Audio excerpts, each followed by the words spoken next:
हम लोग श्रीमद् भगवद गीता के प्रथम अध्याय के 36वें श्लोक को देखेंगे।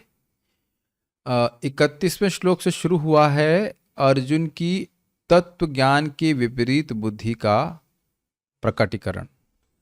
तो 31वें से देखना शुरू कर रहे थे और 32 से लेकर 35 तक आपने देखा था।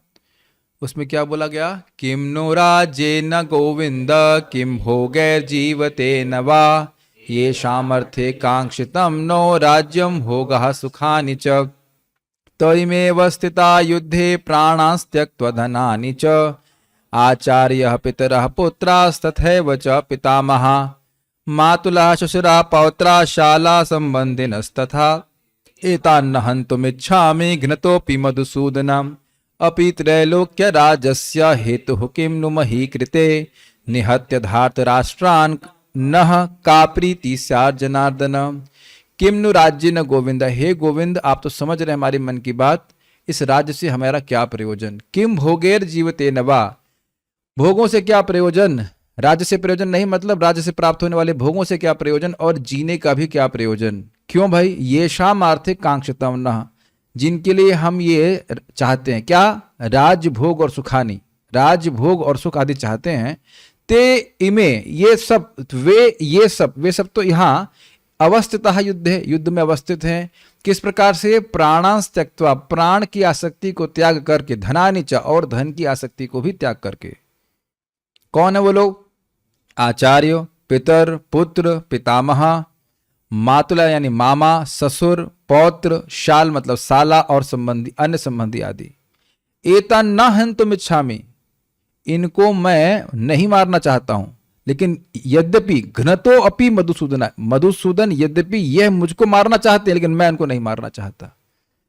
अरे मार करके तुमको पृथ्वी का राज्य मिलेगा, तो कह रहे अपि त्रैलोक्य राजस्य हेतु किम नु मही कृते। अरे मही कृते माने कि पृथ्वी का राज्य छोड़ दीजिए, तीनों लोगों का राज्य भी दे दिया जाए तो भी उस हेतु के लिए मैं इनको नहीं मारना चाहता।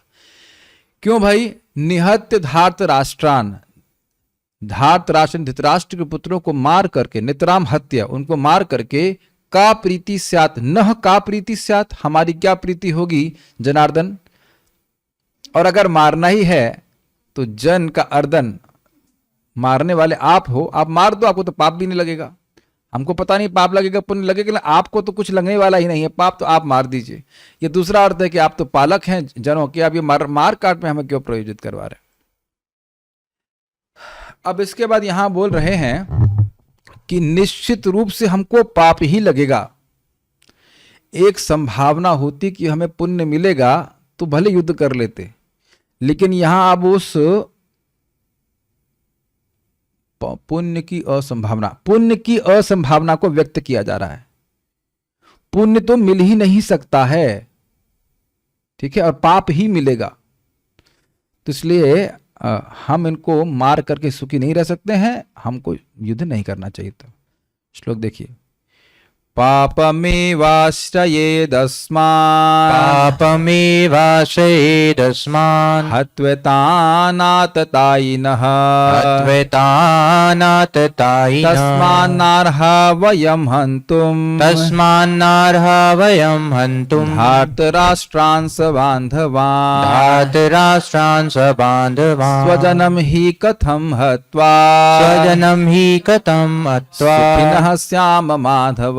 सुखिनः स्याम माधवः पापमेवाश्रयेदस्मान् हत्वेतानाततायिनः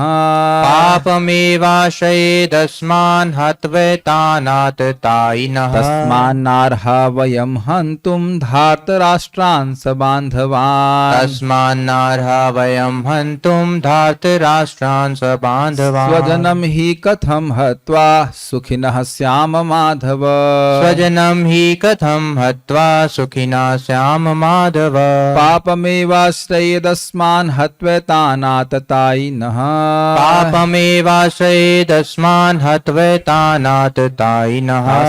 तस्मान्नार्हा वयं हन्तुं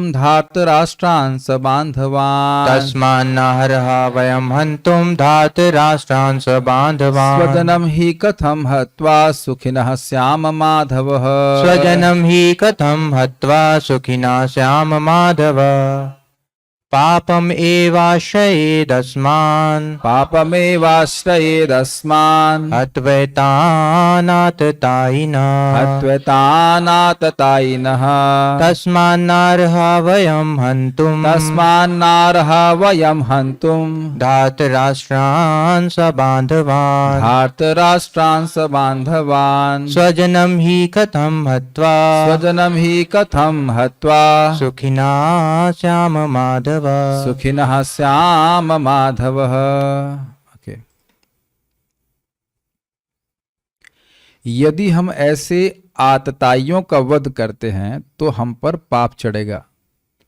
अतः यह उचित नहीं होगा कि हम धृतराष्ट्र के पुत्रों तथा उनके मित्रों का वध करें। क्या दिक्कत है इस लाइन में? आतताइयों का वध करने से पाप नहीं चढ़ता है। तो समझ गए ना, तत्व ज्ञान की विपरीत बुद्धि दिख रही है कि नहीं? केवल तत्व ज्ञान ही मत समझिएगा कि वो आत्मा है शरीर, वो नहीं, क्षत्रिय के धर्म के तत्व के प्रति भी जो ज्ञान है उसकी विपरीत बुद्धि चल रही है। जो आतताई है उसका वध करने में कोई पाप नहीं लगेगा, लेकिन कह रहे हैं कि आतताइयों का वध करते तो हम पर पाप चढ़ेगा। तो ये विपरीत बुद्धि है। ओके, ठीक है। हे लक्ष्मीपति कृष्ण, इससे हमें क्या लाभ होगा और अपने ही कुटुंबियों को मारकर हम किस प्रकार सुखी हो सकते हैं? तो श्लोक बड़ा क्लियर हो जाएगा। अन्वय माधव, हे लक्ष्मीपति कृष्ण, मां मतलब लक्ष्मी जी और धव मतलब उनके पति। ठीक है। एताम आतताइना, इन सभी आतताइयों को। अब एक बड़ा रुचिकर बात है, इन सभी आतताइयों को मतलब वो ये जान रहे हैं कि उन्हें गलत कार्य किए हैं। ऐसा नहीं है कि वो भूल गए हैं या वो इंग्लिश में कहते हैं ऑब्लिवियन में, he is not in oblivion, Hindi में कहेंगे वो अज्ञान में नहीं कि उन्होंने क्या काम किया है। वो जान रहे हैं कि सारे आतताइयों के क्राइटेरिया ये फॉलो मतलब फुलफिल करते हैं, सब सारी योग्यताएं हैं आतताई की, फिर भी कह रहे हैं एताम आतताइना हत्वा, इन सभी आतताइयों को मारकर अस्मान, हमको पापम एव आश्रित, पाप निश्चय ही लगेगा। अब समझ गए ना, पुण्य की असंभावना व्यक्त कर रहे हैं ना, ये शब्द समझ में आ रहे हैं? पुण्य की असंभावना, पुण्य हो ही नहीं सकता है, पाप ही लगेगा।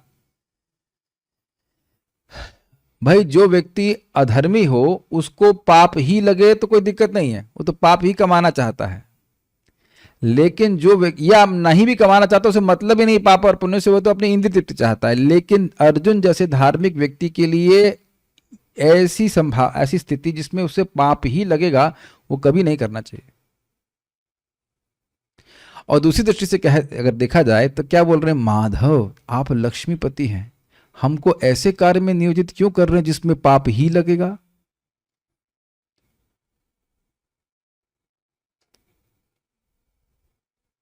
Does that make sense? जहां भगवान है, भगवान तो कभी किसी को पाप में प्रवृत्त नहीं कराते हैं।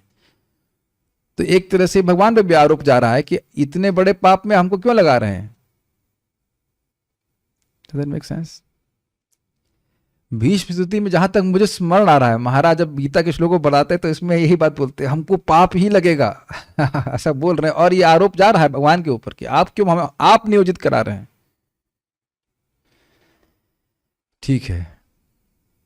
तस्मात्, इसलिए वयम सबांधवान, हम उनके मित्रों सहित, सबांधवान मतलब बंधुओं सहित, तो उनके मित्रों सहित धार्तराष्ट्रन हंतुम, धृतराष्ट्र के पुत्रों का वध करने में न अर्हा, समर्थ नहीं है। अब देखिए बड़ा स्पष्ट है, तस्मात् वयम, वयम शब्द किसके लिए है? अर्जुन अपने लिए बोल रहे हैं और अपने संग अन्य पांडवों को बोल रहे हैं। क्यों? वयम मतलब हम, तो अर्जुन अपने को बोल रहे हैं और अपनी पूरी पार्टी को बोल रहे हैं। तो क्या कहने का आशय है कि भाई युधिष्ठिर महाराज पूरे जन्म कभी कोई पाप नहीं किए, ये प्रसिद्ध बात है, और हम लोग भी कोई पाप नहीं किए। अगर आप श्रीमद् भागवत में सुने होंगे, धर्मिष्ठ राजा थे और उनके भाई भी इसी प्रकार से धर्मिष्ठ थे।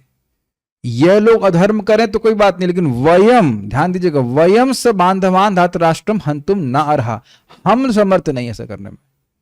भाई जैसे मान लीजिए सब लोग पुआ पकौड़ी कहीं खा रहे हैं जो भगवान को अर्पित नहीं है, तो आप लोग क्या बोलेंगे, अब ये लोग खाएं सो खाएं, लेकिन वयम हम नहीं खाएंगे, इसमें तो पाप ही लगेगा। ऐसा बोलेंगे कि नहीं बोलेंगे आप लोग? ना ना, इसमें तो पाप ही लगेगा, इसको बोलेंगे कि नहीं बोलेंगे? ऐसे बोलो। हाँ हाँ, बड़े नालायक हो जा रहे हैं। हाँ भी नहीं, ना भी नहीं, यहाँ हाँ बोल देंगे, पता लगा फिर और पाप चढ़ जाएगा, है कि नहीं, खा लेंगे तो। लेकिन आप देखते नहीं, जब दिल्ली जा रहे हैं, कहीं जा रहे हैं, तो हरिओम ढाबा, मतलब नथिंग अगेंस्ट हिम, बट बहुत सारे ढाबे पड़ते हैं, वो नाम को याद रहता है, हर बार उसका नाम आता रहता है। नहीं, हमने कभी खाया नहीं कुछ वहाँ पे, लेकिन ऐसा कई बार लोग बोलते हैं हरिओम ढाबा, हरिओम। तो ऐसे हरिओम ढाबा या और भी बहुत सारे रेस्टोरेंट हो सकते हैं। तो आप लोगों के मन में पहली बात क्या आती है? जो प्रॉपर डिवोटी हो क्या बोलेगा? पापमेवाश्रयेत, इसमें पाप ही लगेगा। क्यों भाई? क्योंकि ये भगवान को अर्पित नहीं है। भगवान गीता में बोलते हैं, तो जो धार्मिक व्यक्ति है उसके लिए ये करने योग्य नहीं है। इसीलिए कह रहे हैं वयम, देखा नहीं आपने यहाँ पे वयम शब्द यहाँ पे है, तस्मात, क्योंकि अस्मात, हमको, अस्मान हमको पाप ही लगेगा, इसलिए हमारे द्वारा, ये लोग धार्मिक हैं तो इसलिए कह रहे हैं कि इसलिए हमारे द्वारा, हम लोग धर्म के पक्ष में चलते हैं, धर्म को समझने वाले हैं, इसलिए हमारे द्वारा इनका वध योग्य नहीं। अब ये लोग हमारा वध करें तो उससे कोई मतलब नहीं, लेकिन हमारे द्वारा योग्य नहीं। Is it okay? ठीक है। ही निश्चय ही स्वजनम हत्वा कथम सुखिनस्यामा, निश्चय ही स्वजनों की हत्या से किस प्रकार सुखी हम होंगे। कोई भी व्यक्ति पापी है वह कभी सुखी नहीं हो सकता है। कुछ को बोल सकते हैं वो जनरेटर चलाने के लिए कुछ होता है, ऑलरेडी बॉयल होना शुरू हो गया, रूम में कहीं से वेंटिलेशन नहीं है ना, तो दिक्कत होगी। फॉर 45 मिनट्स और समथिंग। पापमेवाश्रयेद अस्मान, पाप ही हमारा आश्रय ले लेगा, निश्चित हमको पाप लगेगा। सब कुछ शब्द दिख रहे हैं इसमें। कैसे लग जाएगा पाप? तो कह रहे हैं हत्वा एतान आततायिनः, सब दिख रहे हैं शब्द, आपको दिख रहे हैं इसमें। इन आतताइयों का वध करके हमको पाप ही लगेगा। ये गलत बात बोल रहे हैं, लेकिन बोल रहे हैं ऐसे। तस्मात, इसलिए, तस्मान न अर्हा, अर्हा यह वयम हंतु, हमारे द्वारा इनका वध योग्य नहीं है, हमें नहीं करना चाहिए। किनका? धातराष्ट्रान स बांधवान, धतराष्ट्र के पुत्र जो अपने बंधुओं के संग हैं, उनका वध हमारे द्वारा योग्य नहीं है, हमें नहीं करना चाहिए। पाप लगेगा, पाप लगेगा नहीं, पाप ही लगेगा, यानी पुण्य नहीं मिलेगा। पाप ही का मतलब है पुण्य नहीं मिलेगा। Are you able to understand this language? पाप ही लगेगा मतलब पुण्य नहीं मिलेगा, नहीं ही मिलेगा। ठीक है। स्वजनम ही कथम हत्वा सुखिनस्याम माधव, स्वजनों की हत्या करके हम लोग कैसे सुखी हो जाएंगे लक्ष्मीपति माधव कृष्ण। ठीक है। गीता भूषण टीका, गीता भूषण टीका के अनुसार ही प्रभुपाद जी की टीका चलेगी, इसको पढ़ लेंगे तो फिर उधर समझने में आसानी में कुछ भी कठिनाई नहीं होगी। अग्निदो गरदश्चैव शस्त्रपाणिर्धनापः क्षेत्रदारापहारी च षड एते ही आततायिनः, आगजनी करने वाला, जहर देने वाला, जो हथियारों से हमला करता है, चोर, संपत्ति की चोरी करने वाला,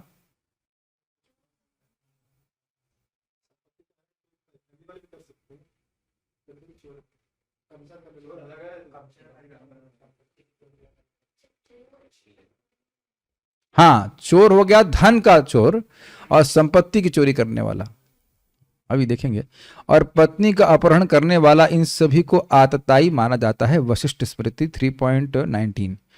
जरा विचार कर लें, हम लोग मनन कर लेते हैं कौन कौन से गुण थे। अग्निद, लाक्षागृह में उनको जलाने का प्रयास किया गया, पूरा प्रयास किया गया। गरदश्च यानी कि जहर दिया गया, तो भीम को जहर दिया गया था। चैवा, चैवा कुछ नहीं है चैवा मतलब कोई कार्य नहीं है, और ऐसा करना चाहिए। शस्त्र पाणिर, शस्त्र हथियारों से, पाणी मतलब हाथ, शस्त्र मतलब शस्त्र को हाथ में लेकर के अटैक करता है। धनापह, धन अपह, धन को छीनने वाला, चोरी, पत्नी आदि नहीं, उसको आतताई नहीं मानेंगे, वो एक अलग बात, तो संबंध है, लेकिन चोरी कर रहा है कोई तो वहां तो हमने देखा एक व्यक्ति थे, वो सैलरी लेके आते थे, सबसे पहले पत्नी को पूरा दे दिया करते, कितना समर्पण था व्यक्ति 100%, सारे धर्मों को छोड़ करके। एनीवेज, कृष्ण कृष्ण। धनापह मतलब धन को चुराने वाला, ठीक है।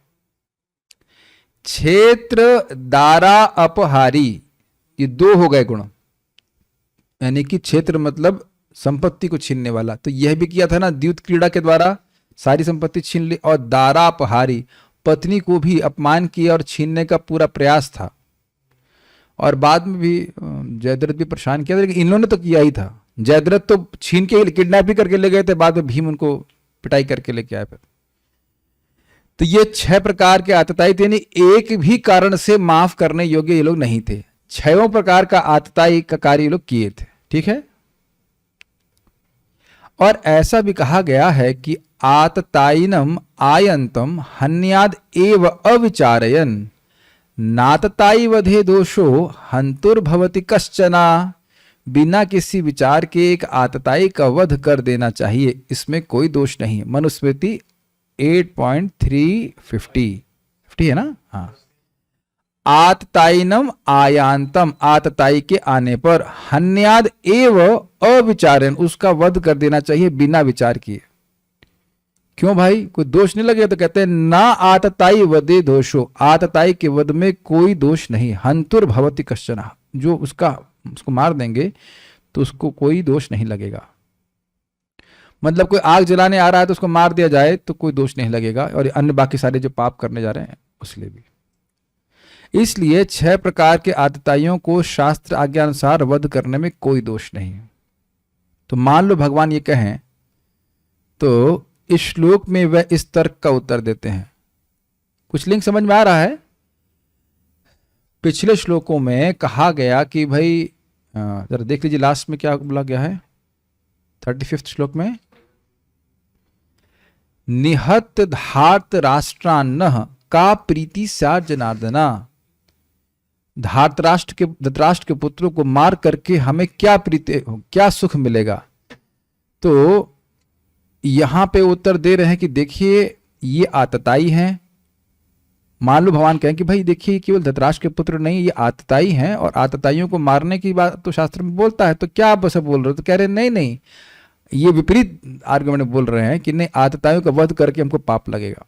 अब उसका कारण क्या है, देखिए इस श्लोक में वह इस तर्क का उत्तर देते हैं, उन्हें मारने के बाद रिश्तेदारों की हत्या के कारण पाप जो होगा वह हमको लगेगा यदि हम जीवित बचते हैं। अब ये विचारणीय बात है कि भाई पहली बात है, पांडवों की तरफ से सभी लोग जीवित नहीं बचेंगे, तो उधर भी एक संभावना है कि यदि हम जीवित बचे भी गए तो भी क्योंकि पाप लगेगा तो सुखी नहीं होंगे। देखिए इस जगत में आप देखते नहीं है कि व्यक्ति एकदम सही चल रहा होता है और अकस्मात उसके जीवन में कुछ कठिनाई आ जाती है। वो सोचता है कि मैं कुछ पाप करके धन कमा लूंगा और अब मेरा जीवन बढ़िया चलेगा। बहुत बार ऐसा देखा गया है, और फिर एकदम से सारे धन भी चला जाता है या उस पर और भी बहुत सारी कठिनाई आना चालू हो जाती हैं जो धन से भी सॉल्व नहीं होती। ये आप लोगों ने कभी ऐसा होते हुए नहीं देखा है? मतलब ये हो जाता है। बहुत से लोग जो गलत कार्य करते हैं, गरीबों की आह लेते हैं, परेशान करते हैं, वो धन भले प्राप्त कर ले लेकिन बाद में बहुत कठिनाई में पड़ते हैं, बहुत बड़ी कठिनाई में पड़ते हैं। एक उदाहरण सुनने की क्षमता है आप लोगों के पास? हम तो सुने थे, अब इसको बोल नहीं सकते हैं, बोलना में थोड़ा संकोच हो रहा, लेकिन बहुत भयानक बात है।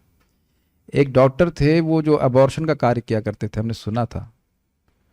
तो जब उनकी मृत्यु हो गई तो उनके बच्चों ने भी बोल दिया कि वो उनके अंग वांग काट करके आप वहीं हॉस्पिटल में जमा कर दीजिए।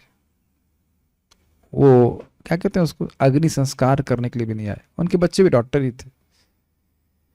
तो इस जन्म में भी वो कितना भोग रहे हैं बताइए? ये भोगने वाली बात नहीं हुई है? जो भी है उसके हम तो सुन करके भी अजीब सा लगा था, ये कैसे बात है बताइए? खुद का ही बेटा से बोल लगा हमें कोई मतलब, मर गए खत्म। पाप जो व्यक्ति करता है, हो सकता हो कि आज लग रहा हो कि वह बहुत सुखी है, लेकिन वो कभी सुखी नहीं रह सकता है, उसके सर पे आएगा। Does it make sense? आप छठा स्कंद प्रथम अध्याय पढ़ लीजिएगा, वहां लिखा है कि छोटा पाप किया है तो छोटा प्रायश्चित, बड़ा पाप किया है तो बड़ा प्रायश्चित कर लेना चाहिए, आगे नहीं तो बहुत दुख भोगना पड़ता है। लघु नीचा ऐसे करके श्लोक है, अजामिल वाले प्रसंग में ही बात बोले गया। फिर एक भक्त ने प्रश्न किया कि भाई कैसे मालूम चले कौन सा पाप किया है, तो हरे कृष्ण बोल देना चाहिए, सारे पाप नष्ट हो जाते हैं। तो एक हम उदाहरण दे रहे थे कि अपने ही रिश्तेदारों को, और उसमें कृतज्ञता का दोष भी लग जाएगा, आचार्यों ने इतनी मदद करी है, सबने उपकार किए, उन सबका उपकार भूल करके उनको मारेंगे, तो ऐसा वो सोच रहे हैं। हमने जो श्लोक सुना उसमें ये नहीं लिखा हुआ है कि अगर आतताई रिश्तेदार है तो उसको मारने में पाप लगेगा, ये कहीं उसमें श्लोक में तो ऐसा लिखा नहीं है। अरे भाई रिश्तेदार हो तो यही काम करोगे कि आग में हमको झोंक दो या जहर दो, काहे के रिश्तेदार, फिर तो नाम के रिश्तेदार हुए ना, यही रिश्ता निभा रहे हैं, ऐसे ही भाई हैं, इसको भाई कहा जाएगा, प्रश्न बनेगा ना। कहीं आप लोग के मन में संदेह तो नहीं है कि भाई ऐसा तो नहीं होगा, लेकिन एक बात यहां सोचने वाली है कि अगर भाइयों को मार रहे हैं तो ये भाई हैं, इनको भाई कहा जाएगा, इनको भाई कहा जाएगा जो अग्नि में झोंक दे रहा है। आप बताइए, ईमानदारी की बात बताइए, अगर ऐसा कोई हमारे संग करता तो कभी भाई के रूप में देख पाते उसको, चाहे सगा भाई भी होता तो, कि जहर दे दे या अग्नि में झोंक दे का प्रयास करे या पत्नी को छीनने का प्रयास करे, इत्यादि इत्यादि। अरे एक एक फिट पे तो लोग खून कर देते आजकल, है कि नहीं? तुम्हारी छत हमारी छत के ऊपर क्यों है, क्या क्या ऐसा जगह 1 इंच के लिए तो आदमी मर्डर कर देता है। आप पूरा क्षेत्र नहीं, पूरा राज्य छीन लेना और एकदम वन में डाल देना। आप बताओ ना, आप हम लोग सबको थोड़े थोड़े घरों में रहते हैं, छोटे छोटे घरों में, और वहां से उठाकर सीधे कोई रोड पे डाल दे तो आप भूल जाएंगे उसके अपकार को। जबरदस्ती किसी तरह से सब कुछ छीन करके रोड पे डाल दे, रोड पे डालना हुआ ना जंगल में, और क्या हुआ? अरे रोड पे तो फिर भी होटल होता है, जंगल में होटल खुला रहता है ना, क्या बताइए? आप भूल जाएंगे उसको। और पत्नी सहित ना अपमान करने के बाद ये देखिए कि उनकी सहिष्णुता कितनी है कि वो उसको छोड़ने के लिए तैयार हैं। दिस इज, हम लोग नहीं छोड़ पाएंगे। हमको आज एक वक्त बोले कि अभी हमको कोई मैसेज कर रहा है, हम जा रहे हैं साइबर क्राइम उसके पास जा रहे हैं। अरे क्या जरूरत है, आप उसको ब्लॉक कर दीजिए ना। लेकिन बाहर के लोग इतना भी सहन नहीं कर पाते। अरे 2-4 गाली भेज दिया तो क्या दिक्कत है, उसको ब्लॉक कर दीजिए। 2-4 गाली सहन करने की क्षमता नहीं है, और देखिए अर्जुन यहाँ पे कितने सहिष्णु हैं। तो ये उनका अद्भुत स्वभाव भी है। तो यहां वो सोच रहे हैं कि रिश्तेदारों की हत्या के कारण जो पाप होगा वह हमको लगेगा यदि हम जीवित बचते, तो जीवित बचने के बाद भी हम दुखी रहेंगे। इसका अर्थ यह है कि अर्थशास्त्र के उपर्युक्त वचन धर्मशास्त्र के वचनों से दुर्बल हैं। यथा मां हिंस्यात् सर्वभूतानि, किसी भी जीव के प्रति हिंसा मत करो। श्रुतियों का कथन भी है कि अर्थशास्त्रात् तु बलवत् धर्मशास्त्रम इति स्थितिः, धर्मशास्त्रों के नियम अर्थशास्त्रों के नियम से अधिक बलवान होते हैं। इसलिए मैं पूरा पढ़ के बताऊंगा, याज्ञवल्क्य स्मृति 2:21, इसलिए दुर्बलतर अर्थशास्त्र के आधार पर द्रोण और भीष्म आदि पूज्यों का वध करना निश्चय ही पाप का कारण होगा। इस श्लोक में अर्जुन अपने वक्तव्य का उपसंहार कर रहे हैं, जिसे उन्होंने न च श्रेयोनुपश्यामि अर्थात श्लोक 31 से शुरू किया था। थोड़ा इस बात को समझ ले हम लोग, चलिए पूरा पढ़ने के बाद समझाता हूँ, समझाएगा तब। इसलिए तस्मात्, क्योंकि पाप सृष्टि होगी और हमें दैहिक सुख भी प्राप्त नहीं होगा, इसलिए हमें धृतराष्ट्र के पुत्रों का वध नहीं करना चाहिए। हमारे गुरुओं और बंधुओं के बिना यह राज्य भोग जो सुख के लिए होता है वह केवल दुख ही प्राप्त कराएगा। हे माधव, आप लक्ष्मीपति हैं, माँ अर्थात लक्ष्मी और धव अर्थात पति, तो आप ऐसे युद्ध की प्रेरणा क्यों दे रहे हैं जिससे अमंगल हो? देख रहे हैं ना, माधव कह रहे हैं, लेकिन माधव कहने के द्वारा एक दोष आरोपण हो रहा है कि आप तो लक्ष्मीपति, लक्ष्मी इंगित ही करती हैं मंगलमयता, कल्याणमयता, तो आप कल्याणमयता के पति होने का, अगर कहा जाए लक्ष्मी जी के पति होने के कारण ऐसे दुर्भाग्य का निर्माण क्यों कर रहे हैं हमारे लिए? क्यों नहीं बोलते कि चलो वन में Arjun, let's have a picnic, why should we fight, something like that, ऐसा क्यों नहीं कहते? तो अभी थोड़ा समझने का प्रयास किया यहाँ पे क्या बोला जा रहा है। देखिए, अर्थशास्त्र के अनुसार ये सारी बात निर्भर मतलब बोली जा रही है कि आतताई का वध कर देना चाहिए, लेकिन शास्त्रों में भी ग्रेडेशन है, तो किसकी क्या चेतना है उसके अनुसार एक आज्ञा दी जा रही है, उससे श्रेष्ठ चेतना भी है, उसे श्रेष्ठ भी आज्ञा दी जा रही है। तो कह रहे हैं कि भाई धर्मशास्त्र जो है वह अर्थशास्त्र से अधिक बलवान है, तो धर्मशास्त्र के अनुसार किसी के प्रति भी हिंसा नहीं करनी चाहिए, और यह तो हमारे रिश्तेदार हैं, किसी के प्रति भी हिंसा नहीं करनी चाहिए। तो ठीक है वो आतताई हैं, अर्थशास्त्र के अनुसार उनको मार देना चाहिए, लेकिन उससे भी श्रेष्ठ है कि उनको क्षमा कर देना चाहिए। ये बात बोल रहा है। Does it make sense? एक मजाक के लिए बात बोला जाएगा भाई, जैसे कुछ लोग बोलते हैं भाई शास्त्र में लिखा है कि गृहस्थी में जाना चाहिए, ठीक है, तो शास्त्र में यह भी तो लिखा है कि संन्यास लेना चाहिए। वहां वो शास्त्र को नहीं पढ़ना चाहेंगे। कर्मकांड और ज्ञान कांड आप जान रहे हैं, डिफरेंस है दोनों में। कर्मकांड में व्यक्ति को प्रवृत्त कराया जा रहा है कि भाई आप कर्मकांड कीजिए, लेकिन उससे श्रेष्ठ ज्ञान कांड है कि नहीं, मुक्ति के लिए प्रयास कीजिए। और ज्ञान कांड में बोलेंगे बच्चा पैदा होकर के मुक्ति होगी तुम्हारी क्या?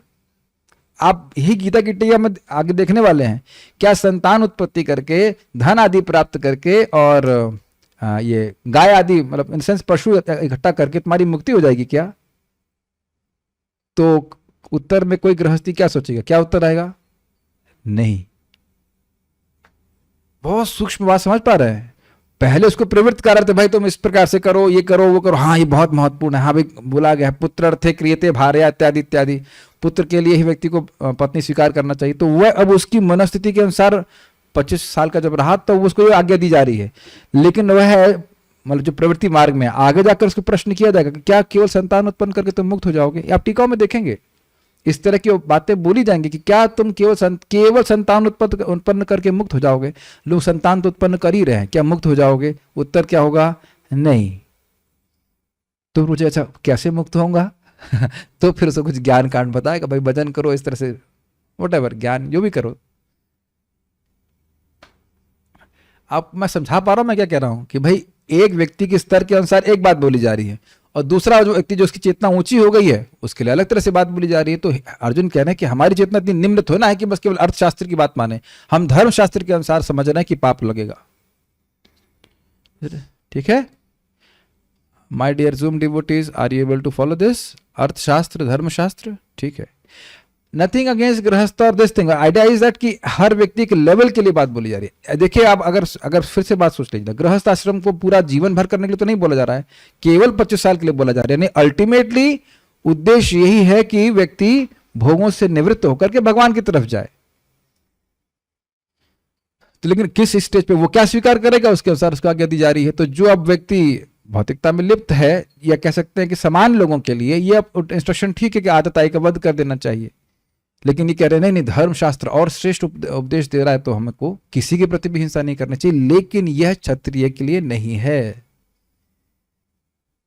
क्षत्रिय के लिए यह नहीं है कि उसको युद्ध में ललकारेगा तो अब चुपचाप बैठ जाए, वो उसको ना करे। क्यों? हम पहले ही सुन चुके हैं कि जो गति सन्यासी को प्राप्त होती है वही एक क्षत्रिय को प्राप्त होती है अगर युद्ध में लड़ते हुए मर जाए।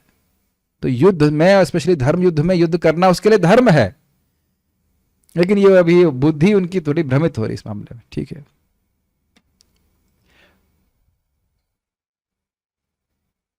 इसी प्रकार का भ्रम आप युधिष्ठिर महाराज में भी देखे थे कि भाई अश्वमेध यज्ञ करके हमारे पाप कैसे नष्ट हो जाएंगे, उसमें भी तो हत्या होती है। तो ये तर्क से काम नहीं बनता है हमेशा। तात्पर्य, वैदिक आदेशानुसार आतताई 6 प्रकार के होते हैं। मैं इसको पढ़ लूंगा, जहां अलग कुछ होगा मैं व्याख्या करूंगा।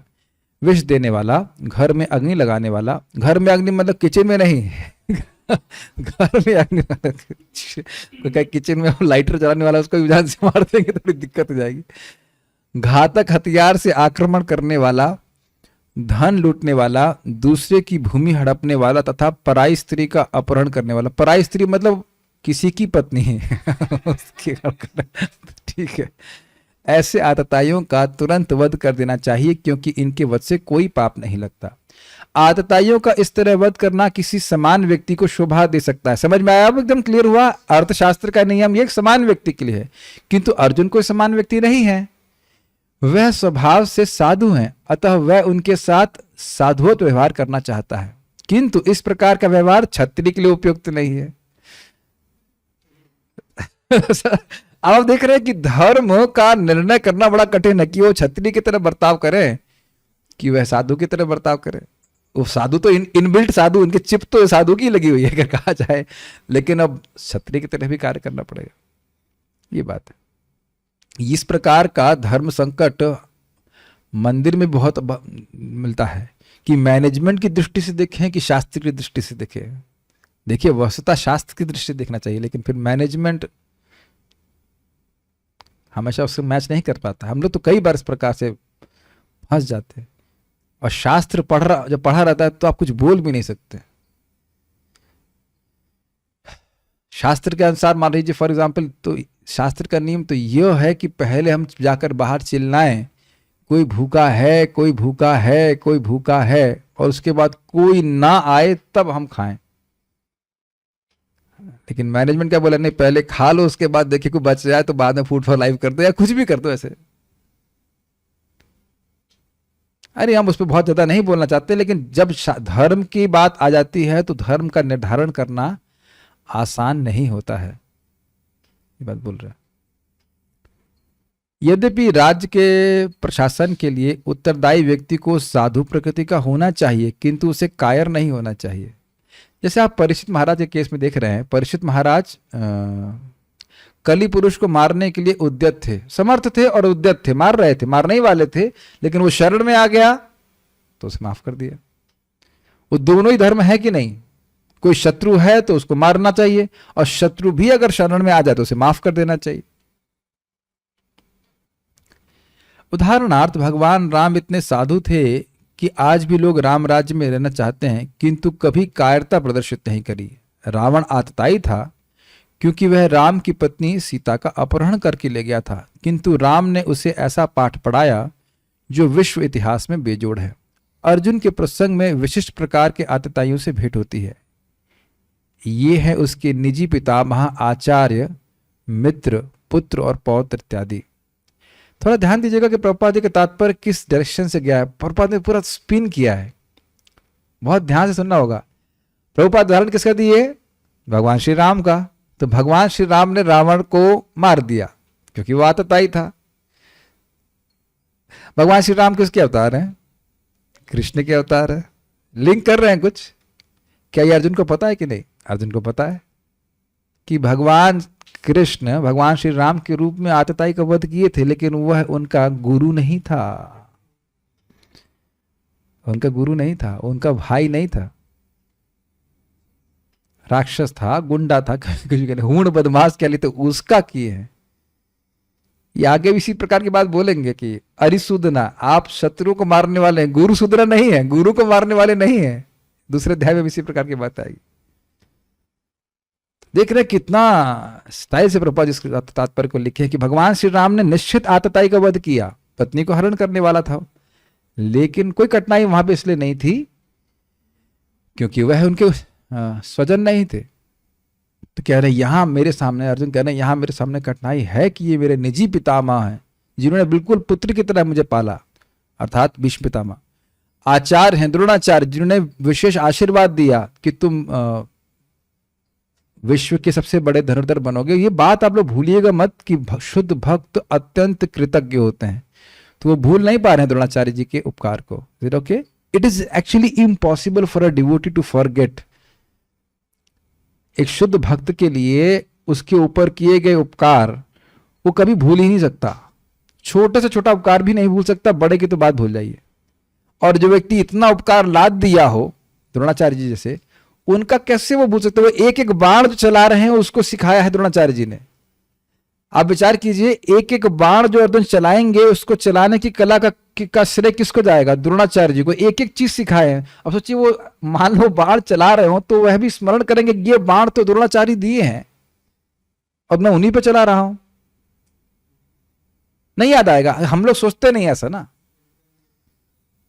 हम लोग सोचते नहीं है, इसलिए हम लोग प्राय मोस्टली कंडीशन सोल मतलब कृतज्ञ मतलब उसे कुछ याद नहीं रहता कितना भी किया जाए। क्या किया है आपने हमारे लिए? कुछ भी तो नहीं किया है। ऐसा हम सभी लोग होते हैं प्राय, मतलब जब भक्त बनते तब थोड़ा थोड़ा कृतज्ञता आती है, ऐसा होता है। अब उस पर हम बहुत व्याख्या नहीं कर रहे, लेकिन होता है जगत में, होगा आपके संग भी। उपकार करिए, प्रचार कीजिए, लेकिन वही व्यक्ति विपरीत भी जा सकता है। जाएगा, जा सकता नहीं, जाएगा। तो इसका मतलब नहीं हम प्रचार नहीं कर रहे, लेकिन condition soul is like this, what you can do. लेकिन अर्जुन कंडीशन सोल नहीं है। फिर याद कीजिएगा, ध्रुव महाराज को 36,000 साल बाद भी याद रहा था कि आज ये जो वैकुंठ का विमान आया, उसके पहले सबको उसको प्राप्त कराने में सबसे पहले कौन थी? उनकी माँ थी। 36,000 साल बाद। It's very amazing. हम तो 4-5 साल बाद किसी का नाम भी भूल जाते हैं अगर उससे बातचीत ना करें तो। मुझे तो उतना समय भी लगता नहीं है, नाम बहुत जल्दी भूल जाता है। बातचीत कर रहा हूं तो ठीक है, कभी कभी ऐसा भी होगा कि बातचीत करते करते भी नाम भूल जाते हैं, पता नहीं नाम भूल जाते हैं, नाम क्या था, 1 मिनट, ऐसा हुआ कभी आपके संग? अपने ही मित्र का नाम भूल जाए। लेकिन देखिए 36,000 साल के बाद याद रखना, दिस अमेजिंग नहीं? तो खैर यहां बात समझ में आ रही है कि ये आतताई, इनकी कृतज्ञता का जो गुण है अर्जुन का, वह सामने आ रहा है कि नहीं, ये आतताई कोई सामान्य आतताई नहीं है, मेरे मित्र हैं, आज स्वजन है। इसलिए अर्जुन ने विचार किया कि उनके प्रति वह सामान्य आतताइयों जैसा कटु व्यवहार न करे। इसके अतिरिक्त साधु पुरुषों को तो क्षमा करने की सलाह दी जाती है। इस पे महाराज बार बता रहे थे कि देखिए, कुछ भक्तों के, कुछ लोगों के बीच झगड़ा हो रहा था, तो उनमें से एक व्यक्ति इस्कॉन का डिवोटी था, तो वह भी उसमें आ गया झगड़े में। तो जो लोग झगड़ा कर रहे थे वो कह रहे, तुम यहां क्यों आए, तुम जाके हरि कैसे जपो। तो भक्तों से ये उम्मीद नहीं की जाती कि झगड़ा वो करें किसी से। मान सोचिए ना, कोई ब्रह्मचारी है, भक्त है, और वह कोई गाली बकना चालू कर दे, तो अब लोगों को बड़ा अजीब सा लगेगा, है कि नहीं? बाहर के लोग बोले तो कोई फर्क नहीं पड़ेगा, साधु लोग बोलने लग जाए तो कहीं ये क्या साधु लोग ऐसा कर रहे हैं। मैं तो समझ रहा हूं कि अगर ब्रह्मचारी लोग गोविंदा रेस्टोरेंट में जाके भी खाएंगे तब भी का आक्षेप हो जाएगा कि ये क्या कर रहे हैं यहाँ पे, है कि नहीं? भोग भोग में प्रवृत्त हो रहे हैं। एनीवेज, इस नहीं है, विचार तो करेगा आदमी। इसलिए भाई साधु लोग तो यही देखा जाए, साधु मतलब तपस्या में रहे तो ठीक लगता है, ये झगड़ा कर रहा है तो कोर्ट केस में जा रहा है तो बड़ा उसके बाद अजीब सा माना जाएगा ना। इसलिए इसके अतिरिक्त साधु पुरुषों को तो क्षमा करने की ही सलाह दी जाती है। साधु का भूषण है तितिक्षवः कारुणिका सुहृद सर्वदेहि नाम। ये बहुत खराब लगता है कि साधु बर्ताव उल्टा करे। साधु का आभूषण ही है टॉलरेंस। साधु मतलब पुरुष साधु, माता जी साधु नहीं हो सकते हैं, है कि? क्यों, गलत क्या बोला सुन, आप हंस रहे हैं? साधु बोला ना, तो साधु तो नाम आए नहीं है। माता जी लोग चाहे जितना झगड़ा कर सकती हैं, उनको वही शोभा देता है, वही आभूषण है। नहीं नहीं नहीं नहीं, अच्छा नहीं लगता है। साधु मतलब टॉलरेंस। अच्छा एक बात यहाँ पे आ रही, थोड़ा समय है संडे को लीजिए, बताइए कि ये टॉलरेंस का फायदा क्या है साधु को? इतना बता सकते हैं, कल इतनी बात विचार कीजिए। यहाँ पे सहन करने के लिए बोल रहे ना, क्षमा करना, सहिष्णुता होने से साधुओं को क्या फायदा होगा? एक फायदा, भजन में विघ्न नहीं होगा। हर बात के लिए कोर्ट केस चले जाए तो आप कोर्ट में चले जाएंगे, हमारा केस कभी सॉल्व नहीं होगा। नाम जब कैसे करेंगे? साधु जो वाकई साधु है उनका देह में अभिनिवेश नहीं रहता है। अब किसी ने गाली दे दी, ये कर दी, तो सभी से झगड़ा करने बैठेंगे, सब पे तो कंट्रोल है नहीं। भजन में डिस्टर्बेंस आता है। ओके, और अपने मस्त रहते वक्त वाकई असली साधु तो उसमें कथा में कीर्तन में व्यस्त रहेगा, उसको क्या झगड़े से प्रयोजन है? सबसे बड़ा नुकसान साधु का तो यही है कि चित्त भगवान से हट करके कहीं और चला जाए। ठीक है, साधु पुरुषों के लिए ऐसे आदेश किसी राजनीतिक आपातकाल से अधिक महत्व रखते। तो आप समझ रहे होंगे कि जो धर्मशास्त्र वाली बात थी कि मां हिंस्यात् सर्वभूतानि किसके लिए है? साधु के लिए। और अर्जुन साधु हैं, शुद्ध भक्त हैं वो। तो उस दृष्टि से वो है कह रहे कि हमारे लिए धर्मशास्त्र महत्वपूर्ण अधिक। इसलिए अर्जुन ने विचार किया कि राजनीतिक कारणों से स्वजनों को मारकर वह अपने जीवन तथा शाश्वत मुक्ति को संकट में क्यों डाले। समझ में आ गया? पाप करेगा जगत में और बंध जाएगा, हमारी मुक्ति छूट जाएगी। It's very important that devotees have to be fixed on the goal of liberation in the sense of going back to Krishna. बहुत सिंपल सी बात है ना। भक्तों को भगवान के पास वापस जाना है, ये इस पे फिक्स रहना चाहिए। प्रभुपाद जी आज इस बात को समझा रहे थे, मैं इनका प्रवचन सुन रहा था। ये जगत में कभी कोई स्थिति स्टेबल नहीं है, किसी के संग कभी भी कुछ भी हो सकता है। और आप बिल्कुल अरे आपके संग ऐसा कैसे हो गया, आश्चर्य वो मत करिए कि कैसे हो गया, आश्चर्य ये करिए कि ऐसा कैसे नहीं हुआ अब तक। हम लोगों को मरने के लिए कोई मेहनत की जरूरत नहीं है, एक मच्छर ही मार देगा।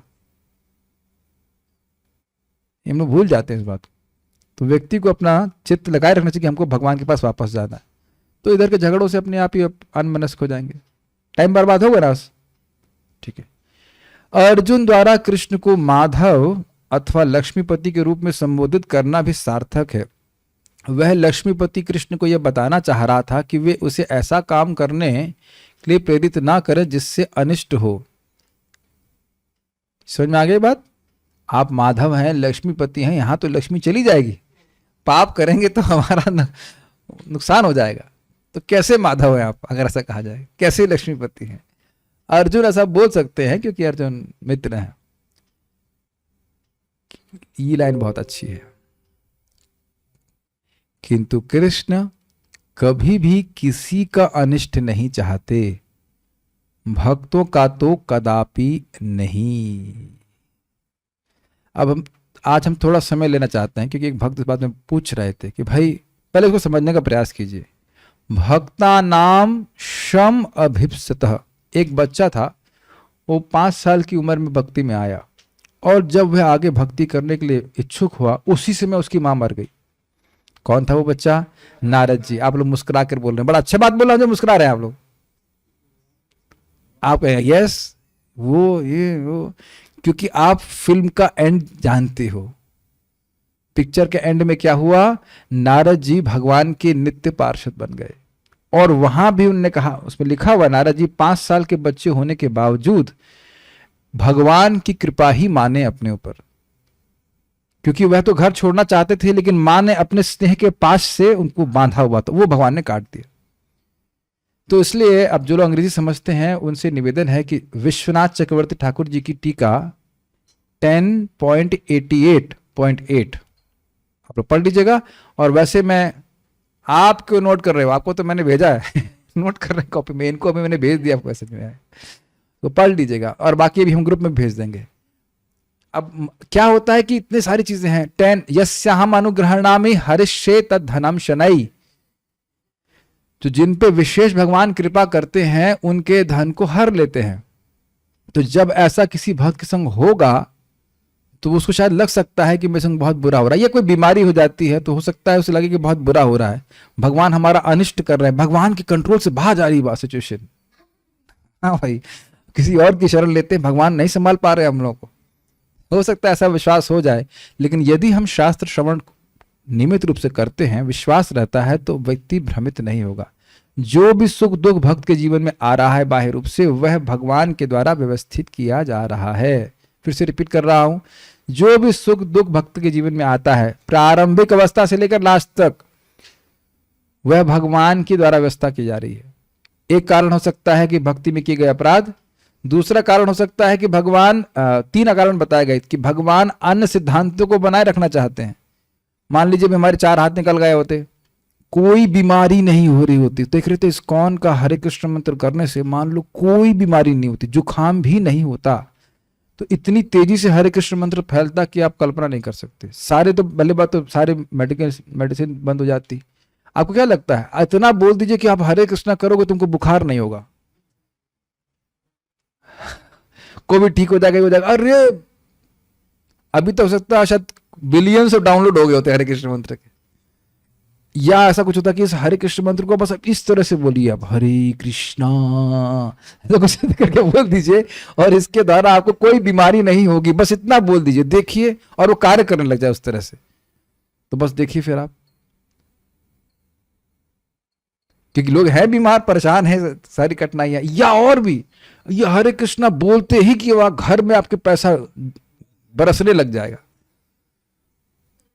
गला काट देते, कहते हैं किसी भी तरह से हरे कृष्ण मंत्र कर लेते है कि नहीं। हम मजाक में नहीं बोल रहे हैं। भगवान विष्णु का मंदिर है ना साउथ इंडिया में, जहां पे आप 1 करोड़ देंगे तो 2 करोड़ आता है, क्या तिरुपति बालाजी, वहां कंडीशन है इस प्रकार की। तो वहां लाइन लगा कर लोग सोना चढ़ाते हैं वहां पे, है ना? गलत तो नहीं कह रहे हैं? लाइन लगा करके, हाँ, इनको भी कमन कर रहा जाने का, लेकिन आप समझ रहे हो, तो ये सब स्थिति है।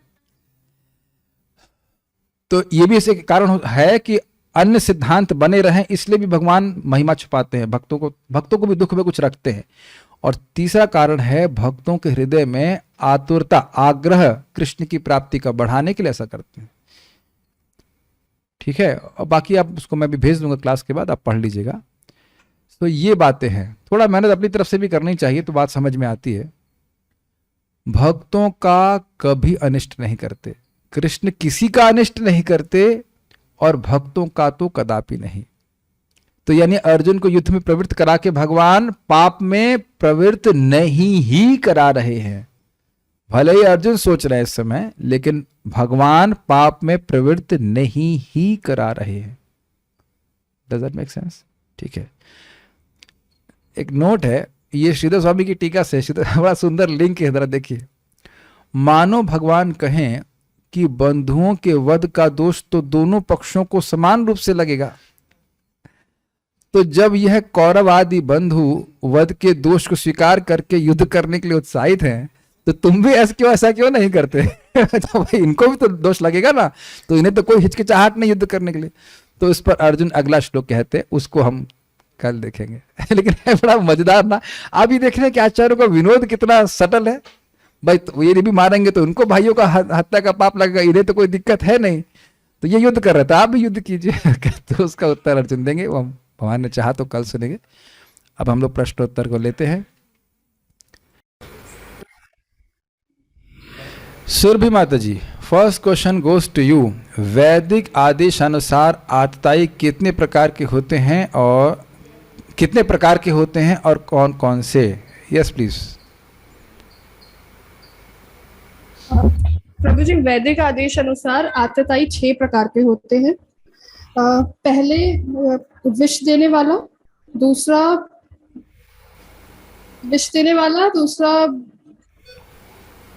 चाउमीन खिलाने वाला नहीं। मैं भ्रमित करूंगा, अगर आपने बोला नहीं तो भ्रमित करना शुरू कर दूंगा। जूस पिलाने वाला, विष देने वाला, चोरी करने वाला, दूसरे की स्त्री का अपहरण करने वाला, हथियार से मारने वाला, संपत्ति को लूटने वाला, और छठा किचन में अग्नि जलाने वाला, दूसरे के घर में अग्नि जलाने वाला, दूसरे के घर में, अपने घर में, वाला। दूसरे घर में नहीं, अपने घर को आग लगाने वाला। ठीक है, गुड। अगर किराए का घर होगा तब भी आग लगा देगा, तब भी मारा जाएगा? हाँ, तब भी मारा जाएगा। क्या आतताइयों का तुरंत वध कर देना उचित है या कुछ समय के बाद? तनिषा माता जी, ये तो इजी क्वेश्चन है, वेरी इजी। हरे कृष्णा प्रभु जी। बिना किसी विचार के आतताइयों का वध कर देना चाहिए, इसमें कोई दोष नहीं है अगर हम शास्त्र आज्ञा के अनुसार ऐसे आतताइयों का वध करें। हाँ, लेकिन देखिए अभी के परिप्रेक्ष्य में 108 नंबर डायल कीजिएगा, पुलिस को बुला लीजिएगा। आप इस चक्कर में ना पड़िएगा मर्डर कर दें, ये कर दें, वो कर दें। उस ज़माने में धर्म तो है ये, लेकिन इस समय उस तरह से पालन नहीं कीजिएगा। 108 नंबर डायल कर सकते हैं, पुलिस आ जाएगी, वो डील कर लेगी। ठीक है, पता नहीं यहाँ मुझे पता नहीं डिटेल्स क्या है। 100 है कि 108 है? 100 है। अच्छा, तो हमें माला का 108 याद आ रहा था। ओ सॉरी, साधु लोग हैं तो पुलिस बुलाने वाले व्यक्ति हैं। तो ठीक है, 100 पे जो 100 नंबर डायल करते हैं जो भी। यहाँ 108 है शायद, मैंने सुना। अच्छा पुलिस, हाँ ठीक है, ओके। आग लगा दे, कुछ गड़बड़ हो जाएगा तो 108 एम्बुलेंस का है। ओह सॉरी 100, हाँ ठीक है, 100 पुलिस का। वाह, ठीक है। इसमें कोई अथॉरिटी नहीं हो तो ठीक है, गलती होना स्वभाव, 100 मान लिया जाएगा। ठीक है। तीसरा, भीष्म एवं द्रोण का वध करना निश्चित ही पाप का कारण होगा, ऐसा अर्जुन किस आधार पर कह रहे हैं एवं उनका तर्क स्पष्ट कीजिए। अमल कृष्ण प्रभु। यस। हरे कृष्णा। अर्जुन कह रहे थे कि अगर उन्होंने अपनी इस रिश्तेदार को मारा तो उन्हें रिश्तेदारों को हत्या करने की पाप लगेगा, क्योंकि वो कहते हैं कि अर्थशास्त्र जो है, अर्थशास्त्र है वो धर्म शास्त्र से निम्न है। निम्न मतलब सुपीरियर नहीं है। तो अर्थशास्त्र में बताया गया है कि आतताई का वध करना चाहिए, लेकिन उसी ओर दूसरी ओर जो है वो धर्मशास्त्र में बताया है कि जो रिलेटिव्स है उनकी हत्या नहीं करनी चाहिए, बल्कि किसी की भी हत्या नहीं करनी चाहिए। तो अपने रिलेटिव्स का क्या कहना, इसलिए अर्जुन ये थोड़ा तर्क सा दे रहे मिस्टेक थे। हुआ। धर्मशास्त्र में ये कहा गया कि किसी के प्रति भी हिंसा नहीं करनी चाहिए। हाँ, किसी तो इसलिए अब फिर रिश्तेदारों के प्रति कैसे हम करेंगे, तो वहाँ कैमित्व हो जाएगा ना। हाँ, जब बोल दिया किसी के प्रति हिंसा नहीं करनी चाहिए, तो फिर अगर हम अपने ही जिन्होंने इतना उपकार किया है उनके प्रति हिंसा करेंगे तो बहुत बड़ा पाप हो जाएगा। इसलिए कह रहे हैं पाप मेवाश्रय। ठीक है, ओके। क्या अर्जुन का इस प्रकार का व्यवहार क्षत्रिय के लिए उपयुक्त है और नहीं है तो क्यों? तात्पर्य में उद्धृत उदाहरण के द्वारा समझाएं। ओके, सर्वेश प्रभु। यस प्रभु जी। हरे कृष्ण प्रभु। हाँ ब्रज भाई। इसमें अर्जुन क्योंकि क्षत्रिय थे तो उनके लिए ये व्यवहार उपयुक्त नहीं है। उदाहरण दिया गया था भगवान राम का। जैसे भगवान राम की पत्नी का जब अपहरण रावण ने किया तो उन्होंने उसका वध कर दिया था। तो उसी प्रकार जब कोई भी अतताई इस तरह का व्यवहार करे तो उनके लिए यही संगत था कि वो उसका वध कर दे। सही है। अर्जुन के प्रसंग में विशिष्ट प्रकार के आतताइयों के नाम की सूची बताएं। अच्छा, एवं वे क्यों उनके प्रति सामान्य आतताइयों जैसा कटु व्यवहार नहीं करना चाहते थे? अर्जुन के प्रसंग में विशिष्ट प्रकार के आतताइयों के नाम की सूची बताएं। ओह अच्छा, आप समझ में आया। नहीं तो अच्छा क्वेश्चन है। प्रिय शिवसी माता जी, यस प्लीज। हरे कृष्ण प्रभु जी। तो बोलिए, अर्जुन जी के केस में जो विशेष प्रकार के आतताई थे वो वे उनके स्वयं के पितामह, मित्र, पौत्र, पुत्र और आचार्य थे। ये सूची थी। और आगे क्वेश्चन क्या है? एवं उनके क्यों प्रति सामान्य आतताई जैसा कटु व्यवहार इसलिए नहीं करना चाहते थे अर्जुन, क्योंकि वे स्वभाव से साधु प्रकृति के थे और वे किसी के भी प्रति हिंसा नहीं करना चाहते थे, तो वे के साथ संबंधी ही थे। ठीक है, सही उत्तर है। अर्जुन द्वारा कृष्ण को माधव अथवा लक्ष्मीपति के रूप में संबोधित करना क्यों सार्थक है? राधा शर्मा माता जी। माधव का अर्थ होता है कि लक्ष्मी के पति। एक बार फिर से बोलिएगा, आपकी आवाज आपकी आवाज ठीक से नहीं आ रही थी, फिर से बोलिए। हाँ कृष्ण प्रभु जी, माधव का अर्थ होता है लक्ष्मीपति। तो वो ये कह रहे हैं कि लक्ष्मीपति, आप तो लक्ष्मीपति है, तो मुझे इस अमंगलकारी कार्य में क्यों लगा रहे हैं? हाँ, लक्ष्मी मतलब अमंगलकारी, लक्ष्मी मतलब कल्याण और मंगल। 7वां क्वेश्चन साधना भक्ति माता जी के पास। तात्पर्य में भगवान के किन विशेष गुण के बारे में बताया गया है? हरे कृष्णा प्रभु जी। भगवान कभी किसी का अनिष्ट नहीं करते, भक्तों का तो कदापि नहीं करते, कभी भी नहीं करते हैं। Very good. और वो जो हमें सुख दुख मिलता है उनकी इच्छा से मिलता है, जो हमारे लिए अच्छा होता है भगवान वही देते हैं। हम कुछ भी मांगे वो नहीं दे देते हैं। तो भगवान कभी भक्तों का अनिष्ट नहीं चाहते हैं। और विनोद के लिए लास्ट में जो नोट दिया गया था उसमें क्या कहा गया? श्रीधर स्वामी लिंग क्या बताते हैं, किसी को याद है? ओके, रामकृष्ण प्रभु, कृष्णलादी माता ji. Okay, will give chance to Ramakrishna. Yes, बता रहे थे कि अगर आतताइयों के वध से अगर पाप लगता है तो ये दोनों पक्ष के लोगों को पाप लगेगा ना। वो लोग जो इतने उत्साहित हैं पाप में भाग लेने के लिए, फिर आप उत्साहित क्यों नहीं हैं? हाँ, तो आप उत्साहित क्यों नहीं हैं, इसका उत्तर अर्जुन कल देंगे। So thank you all for coming. Stop here. Shrimad Bhagavad Gita की जय।